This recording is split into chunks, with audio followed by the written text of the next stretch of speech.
Hi, I'm Emma. I was filled with excitement as I packed for what I thought would be an amazing family trip with my husband Tom and his family. It was meant to be our first trip together since getting married, and I was excited to join a tradition his family had been doing for years. My relationship with my mother-in-law, Sandra, had always been a bit distant ever since Tom moved in with me, but I hoped this trip would be a chance to finally get closer to her. As I zipped up my suitcase, Tom reassured me, "Don't worry, Emma, everything's taken care of. Mom and Dad always cover the trip expenses for everyone." But, the day before we were set to leave, Sandra asked me to join her in the kitchen for a quick chat. Her tone was casual, but her words were anything but. "Emma, I know you're new to the family, and I just want to clear something up," Sandra said, avoiding eye contact. "You're not really family yet, so you'll need to cover your own expenses for the trip." I felt a cold shock run through me, but Tom said the family expenses were covered. I replied, confused. Sandra waved her hand dismissively. "Well, that's for family. I'm sure you understand. It's only fair since you're still new to this." I tried to keep my cool, though her words stung. "I see. Thanks for letting me know, Sandra." As soon as she left the room, I called Tom, my hands shaking slightly as I held the phone. "Tom, your mom just told me I'm not considered family and have to pay for myself on the trip. Did you know about this?" There was a pause before Tom responded, his voice filled with anger. "What? No, she never mentioned that. That's not right, Emma." We talked it over and decided we couldn't just let this go. It wasn't just about the money, it was about the unfairness of it all. Later that night, as we lay in bed, Sandra's words still weighed heavily on my mind. Tom squeezed my hand and said, "We'll figure this out, Emma, together." Little did Sandra know, we had a plan brewing, a plan that would show her we wouldn't be pushed around or left out. We were ready to take a stand, right in the heart of this family tradition.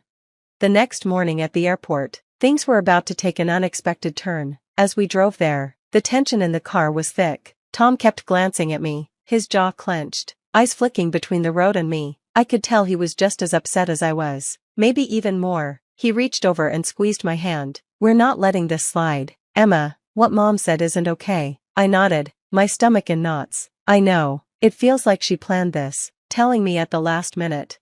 "Yeah," Tom agreed with a heavy sigh. "The timing is cruel." After a pause, he added, "Listen, I have an idea." I looked at him, my curiosity piqued despite the weight in my chest.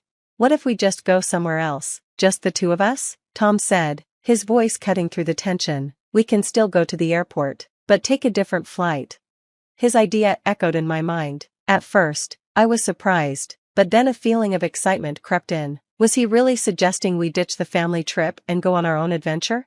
"Exactly," Tom said, his eyes lighting up for the first time in days. "Let's book a flight to San Francisco. We've talked about going there forever."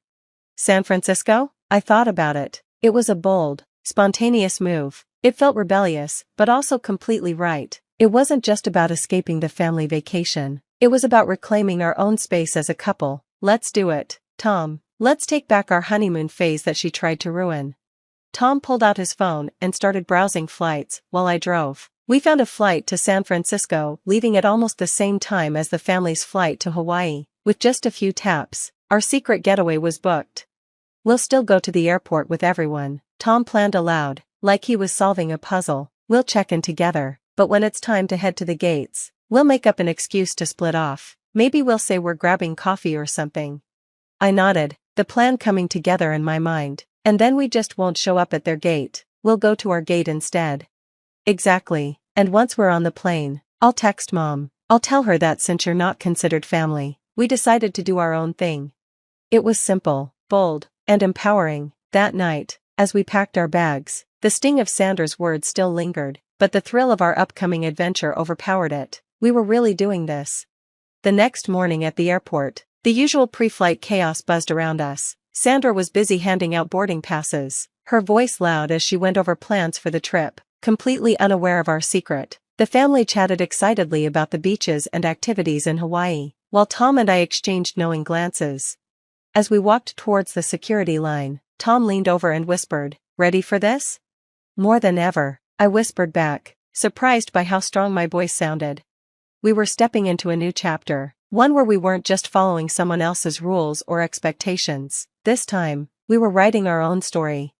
The airport was alive with activity, families, travelers, and crowds rushed about, each lost in their own plans. As we rolled our suitcases through the sliding doors of the departure hall, the air was filled with announcements and the excited buzz of people heading off on their adventures. Despite the chaos around us, I felt calm. We were finally doing something for ourselves. My heart raced with a mix of nerves and excitement as we walked through the airport, each step reminding me of the bold choice Tom and I had made. We stayed close to his family, blending in with the usual routines and the lively chatter about their vacation plans. Sandra, fully in vacation mode, was handing out itineraries and barking last-minute instructions, oblivious to the rebellion brewing right under her nose. "Everyone, remember, we're meeting at gate 24, Sandra called out, her voice carrying a note of authority over the noise. We nodded and responded without thinking, playing along as we prepared for our secret plan. The plan was simple, but bold. As we neared the security checkpoint, Tom leaned in and whispered, "Ready for the coffee trick?" I nodded, feeling both tense and excited. "Let's do it." After clearing security, the family headed straight for gate 24, but Tom gently tugged my arm, leading me toward a nearby coffee shop. "We're just grabbing a quick coffee," he called out casually to the group. Sandra barely gave us a glance, too focused on gathering everyone at the gate. Once inside the coffee shop, we waited until the family was out of sight, then made a quick, quiet exit in the opposite direction, heading toward a different part of the terminal. My heart pounded as we looked around to make sure no one from the family could see us. It felt like something out of a spy movie, sneaking through the airport with our own secret plan. When we found our gate, the relief was immediate. The departure screen confirmed our flight to San Francisco, and we finally sat down, feeling a little more at ease. Tom pulled out his phone, hesitating for just a second before typing out the message that would cut us off from the family vacation. "Mom, since Emma isn't considered family yet, we decided it's best to do our own thing this time. We're heading to San Francisco instead and we'll spend the week there. We needed to do what's best for us right now. I hope you understand." He pressed send, and just like that, the message was gone, marking a new chapter. We turned off our phones, choosing to silence whatever responses might come in the moment. The relief was immediate, but there was also an underlying tension, knowing we would have to deal with the fallout later. As we boarded the plane, it felt like stepping into a new world, a space where we could finally breathe, free from the expectations and disappointments that had weighed us down. When the plane took off, it felt like we were leaving behind the weight of the last few days. One chapter of our lives was fading behind us, while a new adventure awaited in the distance. Back with the family, the reaction was explosive. When Tom finally turned his phone back on, it buzzed non-stop with a flood of messages, confusion, outrage, disbelief. Texts from Sandra and other family members filled the screen, each one reacting to our decision. A mix of shock and accusations flooded Tom's phone.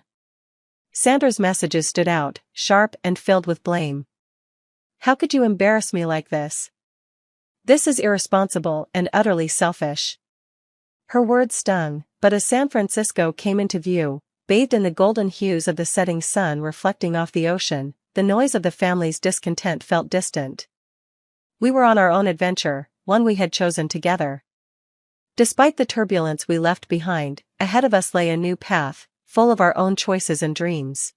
This escape wasn't just from an airport or a family vacation. It was a move toward finding our own moments of freedom. San Francisco welcomed us with its iconic fog and lively streets. We wandered through Fisherman's Wharf, laughing over clam chowder and sourdough bread, snapping photos beneath the majestic Golden Gate Bridge. For the first time in a long while, it felt like we had truly escaped. We were free to explore and enjoy each other's company, without the looming shadow of Sandra's disapproval. For those few days, our spirits soared as high as the city's famous hills.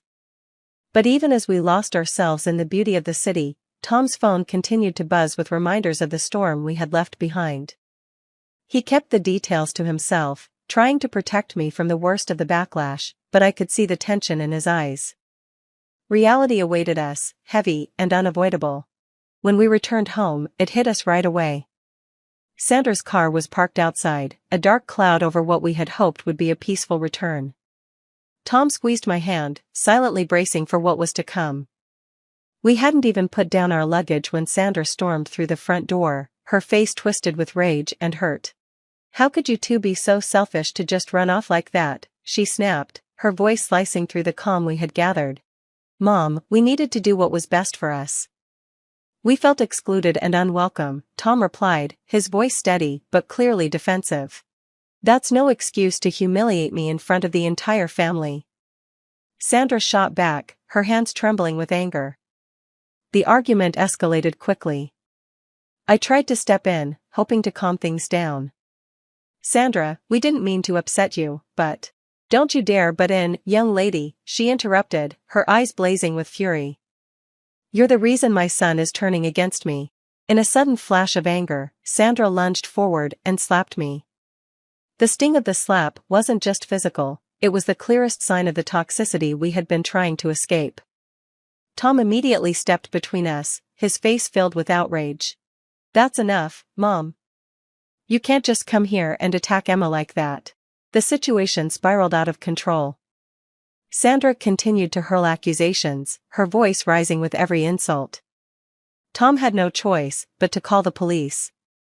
By the time the officers arrived, the air was thick with tension and unspoken bitterness. After explaining the situation and showing the red mark on my cheek, we pressed charges.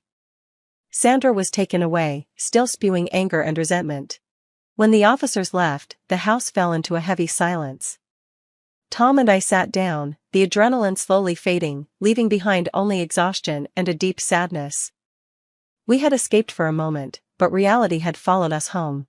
We were no longer the same people who had nervously hatched a plan in an airport coffee shop. We had grown stronger, united by everything we'd been through and our shared vision for the future. Looking back, I realized that our journey wasn't just about escaping Sandra's toxic influence, it was about embracing our right to create our own family story, one built on love and mutual respect, things that were non-negotiable for us. This wasn't just about leaving the past behind. It was about moving forward into a life we had chosen together, a life where every new day was a testament to our resilience and our commitment to never settle for less than we deserved. As moving day approached, I glanced at the packed boxes around us, a symbol of our readiness for a fresh start. This wasn't the end of our story, it was the beginning of a bold new chapter. A chapter filled with hope, peace, and the promise of building something beautiful, on our own terms. As we closed the door on our old life, we stepped confidently into our future, ready to write our own narrative. And that's the end of our story, everyone. Now, I want to ask you, do you think it's justifiable to cut ties with family members if they continually disrespect your boundaries? I'd love to hear your thoughts and experiences in the comments below. If this story resonated with you and you want to see more content like this, don't forget to hit that like button and subscribe to our channel. Your support helps us continue sharing these stories. Let's keep the conversation going in the comment section.